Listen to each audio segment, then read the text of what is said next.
Well, hello, and welcome to National Poetry Month and to my dining room. Today I'm going to recite a poem for you, and this is probably the single most important poem in my life. And it's a funny poem because it's not a poem I've ever looked at on a piece of paper. I've never seen it written down, and that's a strange thing to be able to say.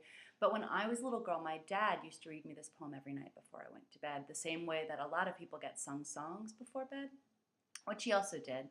But he used to recite this poem, and it got stuck in my head when I was about 3 years old. And so it's been a really important poem for me all my life. If you want to know more about the ways that this poem has affected me and my work and made me a writer, you can visit katiedavis.com/Laurel Snyder, and I'll tell you more about that. But in the meantime, here's the poem, Song of Wandering Aengus by William Butler Yeats.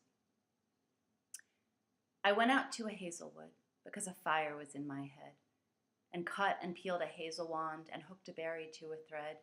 And when white moths were on the wing and moth-like stars were flickering out, I dropped the berry in the stream and caught a little silver trout. When I had laid it on the floor, I went to blow the fire aflame, but something rustled by the door, and someone called me by my name. It had become a glimmering girl with apple blossoms in her hair, who called me by my name and ran and faded through the lightning air.